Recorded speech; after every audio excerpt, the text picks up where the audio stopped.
Los noticieristas se sientan a la mesa. Análisis, opinión, crítica, la noticia del día. La mesa de los noticieristas. Con Milton Rojo, Javier Cabrera y Francisco Arizmendi. Los noticieristas observando en vivo.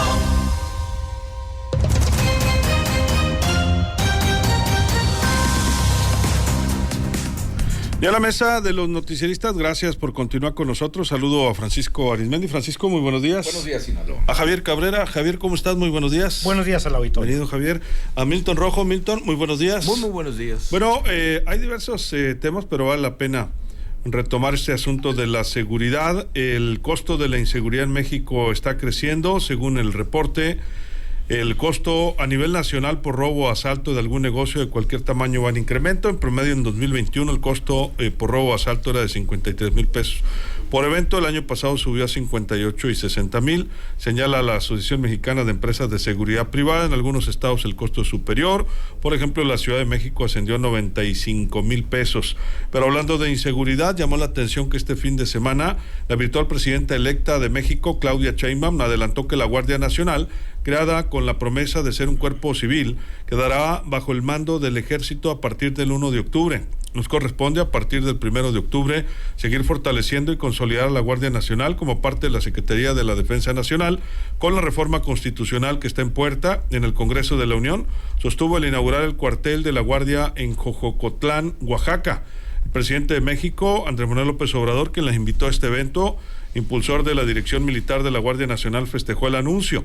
Ya se pueden imaginar el gusto que me dio escuchar hace un momento que la presidenta de México, la presidenta electa, pronto presidenta constitucional y comandante de Suprema de las Fuerzas Armadas, haya dado a conocer que la Guardia Nacional va, como debe ser, a formar parte de la estructura de la Secretaría de la Defensa Nacional. Muy buena noticia. La Guardia Nacional fue creada por decreto presidencial del 2019 con mando civil.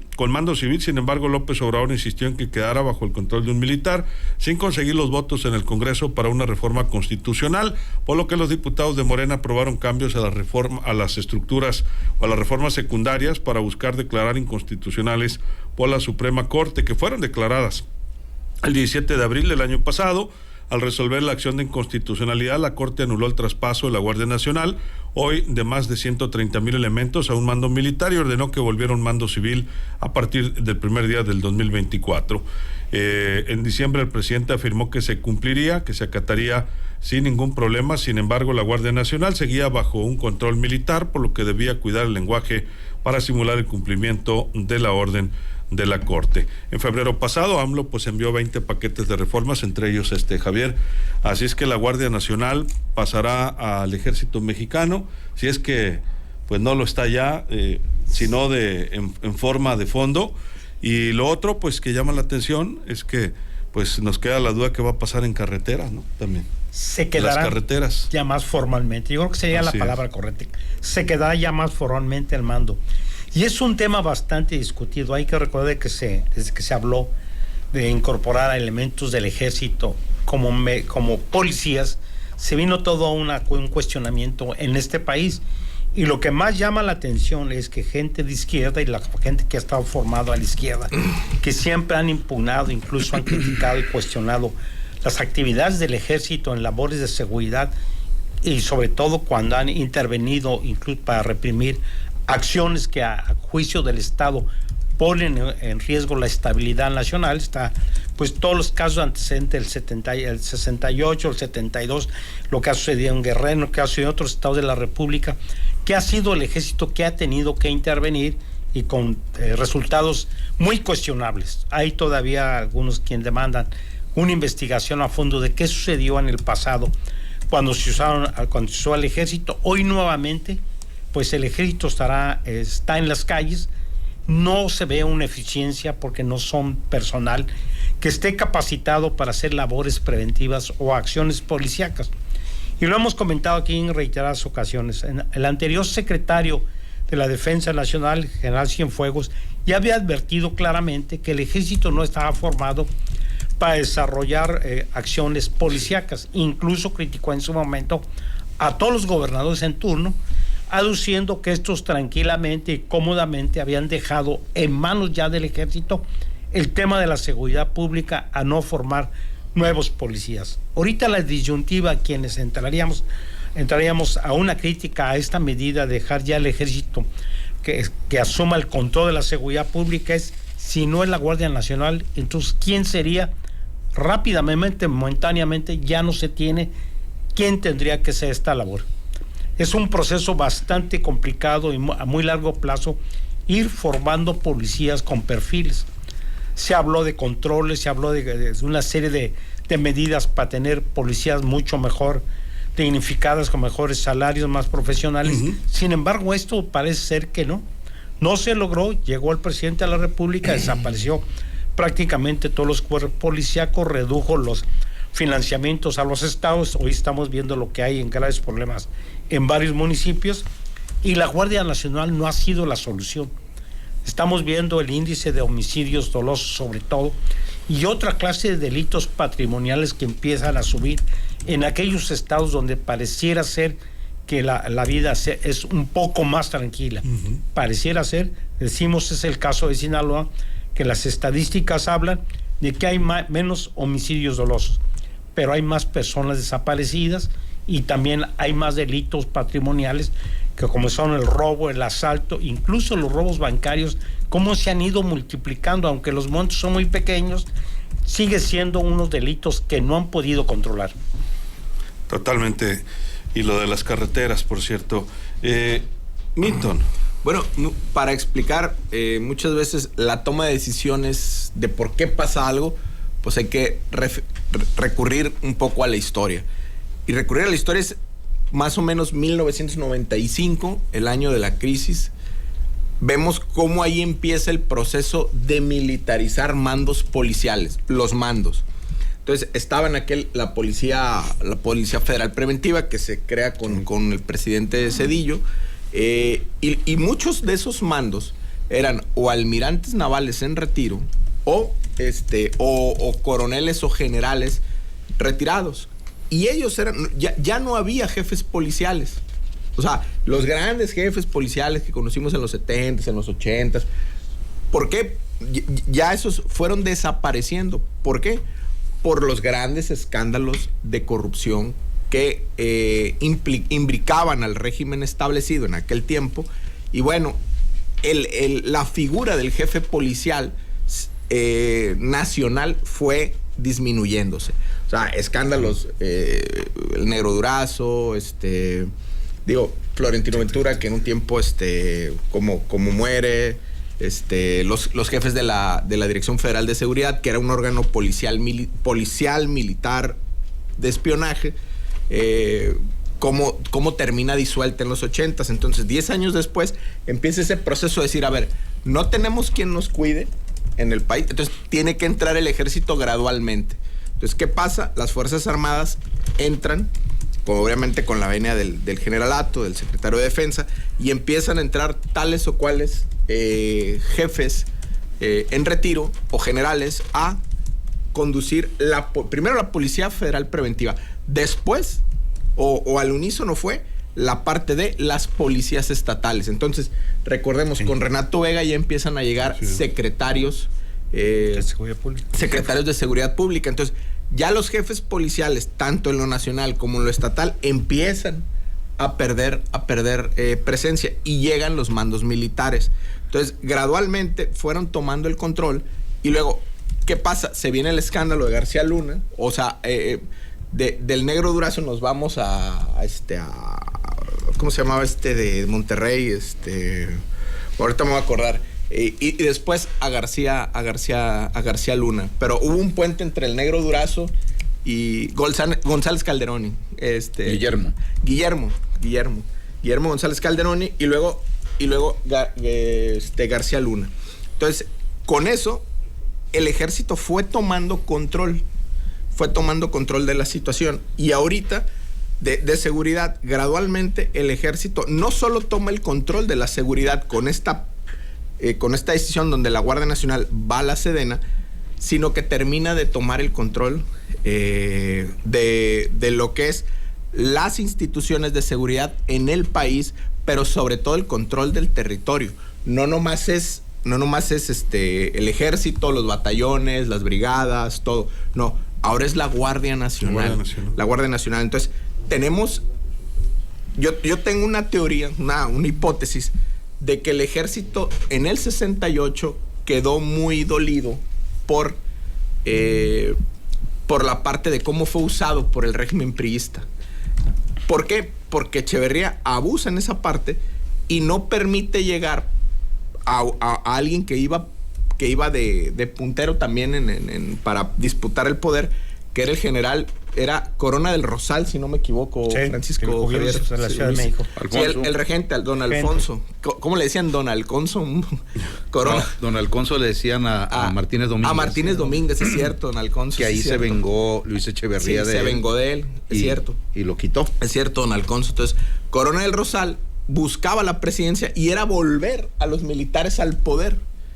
Truena esa parte y el ejército queda muy dolido y es hasta los 90s, con las crisis económicas, donde el ejército vuelve a tomar preponderancia, vuelve a tomar el control del Estado. Y ahorita, del 95 al 2020, en estos 30 años, toma el control de la Administración Pública Federal. ¿Por qué? Por toda la serie de controles que tiene en las diferentes áreas civiles de la administración pública. Entonces, ahorita ya con esto estamos viendo cómo una secretaría es preponderante en toda la administración pública federal, que es la Secretaría de la Defensa Nacional. ¿Por qué? Porque ahorita el tema es seguridad y economía. Entonces, va a ser fundamental ver quién va a ser el secretario de la Defensa Nacional. Con esta decisión, pareciera que lo que se viene a venir es que el sucesor en la Sedena es gente de don Crescencio, del general secretario. Del actual secretario. Francisco.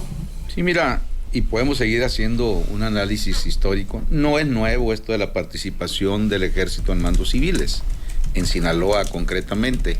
Yo recuerdo que fue cuando yo me inicié en el periodismo, a mediados del sexenio de don Alfonso G. Calderón, me parece que hubo un general o un militar de apellido Arreola al frente de la Policía Judicial del Estado. También en la época que me parece que, siendo gobernador Calderón, no sé si era alcalde Fortunato Álvarez Castro, llegó a haber también varios experimentos con militares en la policía municipal. Y así, pero qué decir cuando se nombra al primer coordinador nacional de la campaña contra el narcotráfico, con sede en Culiacán, que pasó de ser un agente del Ministerio Público Federal y una especie de delegado de la PGR a eso, primer coordinador nacional de la campaña contra el narcotráfico, que fue Carlos Aguilar Garza. ¿De qué terminó Carlos Aguilar Garza? Pues de narcotraficante, y así murió. Luego, después se nombra, años después, al primer zar antidrogas de México, al general Gutiérrez Rebollo. ¿Cómo terminó el general Gutiérrez Rebollo? En prisión, ¿no? Y luego viene la época de Genaro García Luna. Pero antes de eso, aparte de Guillermo González Calderoni, muchos jefes policíacos de la Policía Judicial Federal, de la policía que encabezó el Negro Durazo, de la Dirección Federal de Seguridad, que llegaron a ser mandos muy fuertes en esas corporaciones, terminaron siendo o líderes de cárteles o al servicio de varios cárteles de la droga. ¿Por qué? Porque durante mucho tiempo el delincuente respetaba, vamos a decir, a la autoridad, pero cuando la autoridad se volvió empleado de los cárteles, ahí empezó esto a descomponerse bastante.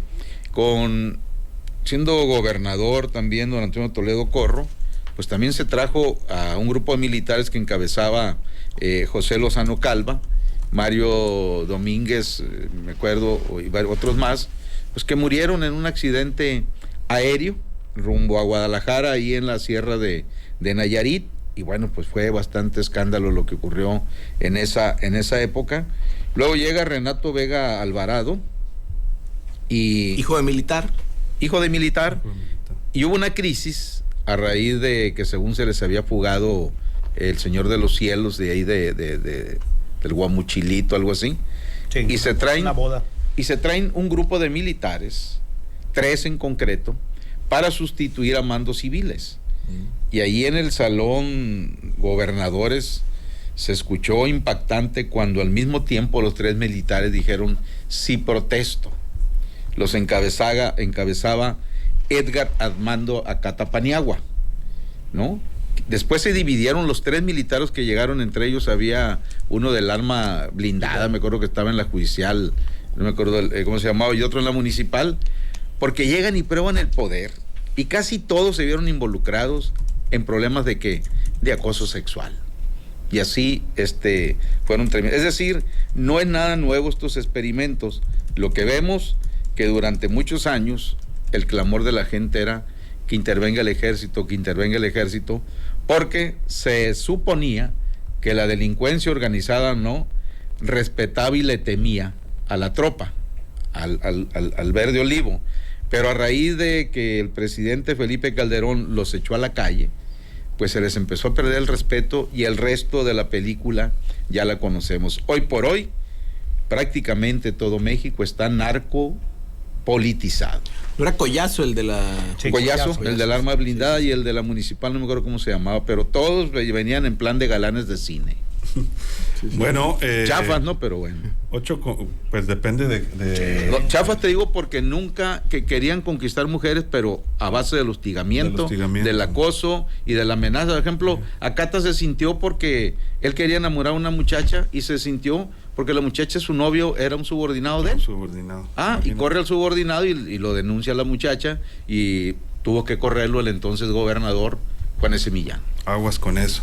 8:47 Javier, pero yendo porque la gente dirá, bueno, ¿y de qué nos va a servir que vaya la Guardia Nacional al Ejército? En teoría, tú lo decías, ahorita ya está, ¿no? Sí. Sería formalizarlo. ¿Hasta dónde pudiera virar la política de seguridad de Claudia Sheinbaum respecto a la actual de Andrés Manuel López Obrador, según tu análisis? No, yo creo que tomando en cuenta algunos de sus colaboradores, como Omar García Harfuch, por ejemplo, ¿no? Yo creo que está muy cerca de ella. Yo creo que ya no va a virar porque no te dejan opción. Y yo lo decía en estos momentos. ¿Qué opción tiene la presidenta electa en estos momentos? Si ella retirara y quisiera un cuerpo civil, como es la intención, y fue lo que se propuso de la Guardia Nacional. Si no tienes elementos capacitados, ¿qué tiempo vas a tardar en capacitar? ¿Cuánto se tarda uno en capacitar elementos policíacos? Hay quien dice que habla de 2 hasta 3 años. Y mientras, ¿quién va a desarrollar esa actividad? El problema es que ya tenemos muchos antecedentes en este país y en otras partes del mundo que el uso del ejército en medidas de seguridad no han funcionado. Hay que recordar que no solamente en este sexenio, sino en sexenios anteriores, se ha tenido a militares. El caso de Vicente Fox es el más significativo. Él tuvo de Procurador General de la República a Maceo de la Concha, general. Y los resultados que se dieron después, bueno, pues no se vio. Y con una intención, igualmente la intención yo creo que era de sanear, buscar nuevos perfiles. Sin embargo, lo que hemos visto es que esto no ha rendido frutos. Y no ha rendido frutos, y la Sinaloa es una de las experiencias más duras que ha tenido. ¿Qué pasó después del 77? Después de la Operación Cóndor. Desapareció el narcotráfico, ¿no? Esto ha ido creciendo cada vez que metes al ejército. ¿Por qué? Porque tiene una formación totalmente distinta. Necesitas de formación, lo decía hace unos momentos, el general Cienfuegos claramente dijo, no somos policías, no estamos formados para hacer labores de policía. Claro, son elementos de la y policía, es cierto, lo que se hizo, cada gobernador en su momento, pues fue dejando el tema de la seguridad, dijo, no, yo no me meto, son temas federales, allá que la federación se haga cargo. Con Zedillo se creó la Policía Federal Preventiva, que es una de las estrategias de un sinaloense, de Francisco Labastida Ochoa. Él fue el que formó, siendo secretario de Gobernación, esta corporación civil con la intención eso de tener civiles. Sin embargo, hay estudios que se dice que siempre ha habido una confrontación por el tema de la seguridad pública entre los civiles y los militares, y que el caso de García Luna esto sirvió para darle la razón al gobierno federal y no dejarles otra opción que sea el ejército. Pues ¿el ejército es la solución? No, pero no tenemos otra visible. No sabemos si con la nueva presidenta de la República tendrá una expectativa de ir formando corporaciones policíacas mucho más fuertes, sobre todo municipales y estatales, que esto no se ve posible porque no hay recursos necesarios. Así es. Milton. Pero en esa parte de la Bastilla, secretario de Gobernación, cuando se crea la Federal Preventiva, es cuando cancelan o la Federal de Caminos y ya se hace la Policía de Proximidad. Sí. Y el primer director de la Federal Preventiva, ¿se acuerdan quién fue? General Noblecía, ¿no? No. El comandante de la Federal sí. No, Arellano Noblecía era un comandante de el director fue Arellano. Francisco, sí. El director fue el embajador de Noruega, Omar Fayad. Y después nomás de verlo a mí, pero de que te bolsee. Sí. Y después entra el almirante Wilfredo Robledo, que estuvo en el área de seguridad de don Carlos Slim mucho tiempo. Entonces, y lo que decía Francisco ahorita, como los comandantes de la Federal de Seguridad, muchos de ellos porque conocían todo el entramado policial y del AMPA, pues al rato se brincan cuando cancelan a la Dirección Federal de Seguridad, brincan al crimen organizado. Entonces, ¿por qué? Y la mayoría fueron asesinados. Así es. ¿Por qué? Porque ellos conocían la tecnología de seguridad y conocían a todas las redes, tanto policiales como del AMPA, ¿no? Entonces, eso, quieras o no, para el crimen organizado, pues fue reclutar a personal, ¿cómo se diría? Especializado, como cuando los gafes se pasan al cártel, o los caiviles, pues se pasan a los cárteles mexicanos. Sí. Entonces, tenemos esta parte en donde, como no hay confianza del Estado mexicano a los civiles para generar una policía nacional, pues entra la Guardia Nacional. Pero lo hemos comentado aquí, o sea, parte de lo que pasa en la calle, mucho lo tiene que sostener o la estatal, o las policías estatales, o las policías municipales. Porque yo no he visto a la Guardia Nacional patrullando en las colonias cuando hay un asalto, cuando asaltan una tienda, ¿quién llega? La municipal. Tiene que llegar la estatal, ¿no? La estatal, así es. ¿Por qué? Porque son los que tienen el trato con la gente. Pero tú no ves a la Guardia Nacional haciendo esas labores. O sea, esas labores de patrullaje y de prevención. No lo vas a ver. Ellos los vas. Ahora, en las carreteras, ese es otro problema. Porque lo vimos con el camionazo acá en el OTA. No saben patrullar. ¿Dónde fue el camionazo? En el OTA. ¿Dónde está el destacamento? Ahí. En el OTA. Si hubieran estado ellos patrullando a esa hora, rápido hubieran abanderillado, o sea, que se ponen con las banderas, ponen los conos, las luces, y ahí se están todo el día, toda la noche, perdón, y no hubiera pasado lo que pasó. Pero ¿qué pasa? Les quieres preguntar y no más preguntas. ¿Por qué? Porque estaban dormidos. Estaban, como dicen ellos, guardia de imaginaria, pues. Entonces, no están formados para patrullar las carreteras del país. Y para eso requerías años, como decía Javier, para estudiar. Toda una capacitación. Francisco, conclusión. Ahora, hay que hacer hincapié también que cuando el que participaba o empezó a participar de lleno en el combate al narcotráfico, ya lo que después se conoció como delincuencia organizada, era el ejército. La Marina prácticamente no pintaba, pero cuando se le comprobaba a algunos militares que estaban involucrados, por ejemplo, aquí en Culiacán había una especie de jefe de Estado Mayor que era, no sé si era teniente coronel, antes de ascenderlo a generales, tú que fuiste estudiante de la militar. Los jefes es mayor, teniente coronel, y después generales, bueno. Ya subes. Entonces era coronel, me parece que Felipe Santander. Al general. Santander Bonilla. Sí, y es por decreto. Y lo ascienden, ¿no?, aquí a general. Por decreto. Pero jefe del Estado Mayor. Tres toritos después le comprueban algo negativo de nexos con el narcotráfico, y tengo entendido que es un evento que hacen los militares donde les quitan, te degradan. O sea, va para adentro y degradado. Lo mismo ocurrió con uno de los tenientes coroneles en ese tiempo, que se iba a convertir quizás en el general más joven, de México en la época posrevolucionaria, porque en la época revolucionaria, pues a los 20 y tantos años, ya eras general, como el Granito de Oro, como el general Lázaro Cárdenas, etcétera, etcétera, que era el teniente coronel Jorge Garma Díaz, muy cercano a otro general toda una leyenda dentro del ejército, como fue el general Francisco Quirós Hermosillo, que también estuvo preso junto con el general Acosta Chaparro, etcétera, etcétera. Es decir, en el ejército, cuando se comprueban ese tipo de cosas, actúan de una manera aplicando las leyes militares. Pero el problema, otro escándalo más grave aquí hubo, a todo el batallón que se llevaron, el de Guamúchil. El de Guamúchil, ¿no? Efectivamente. Un montón de miles de dólares, ¿no? Efectivamente. Encontraron en los casilleros mucho dinero. Así es. Ahora, ¿qué es lo lamentable de todo esto?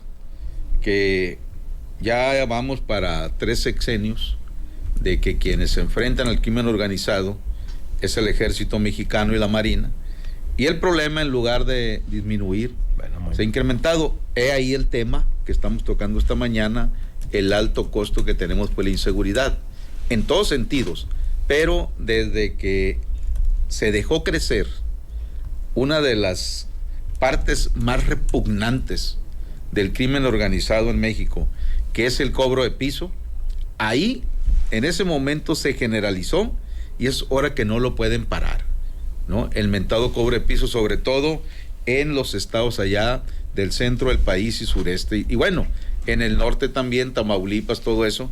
Entonces, a partir de ahí, creo que de una manera u otra ha sido un fracaso muy fuerte el haber sacado de los cuarteles a los militares, y se crea la Guardia Nacional. Desde un principio se creó con militares, esa es la verdad. Y aunque no se le aprobaba, bueno, primero negoció, dejó pasar el presidente, está bien pues que va a ser un mando civil. Nunca ha sido un mando civil el que está al frente. Entonces, esta manera de decir ahora de la presidenta electa, de que ella aprueba eso, de que va a la Defensa Nacional, la Guardia Nacional, pues es una manera entonces de que quiere decir que el combate a la delincuencia organizada en las calles en México va a seguir en manos de la tropa, de las diferentes corporaciones que tenemos, como es el Ejército y la Marina. Sí, es 30 segundos, Javier, nos vamos. El problema es el fortalecimiento del Ejército en la vida institucional. O sea, el Ejército está metido en muchas actividades que el presidente de la República le ha ido incorporando. Sí.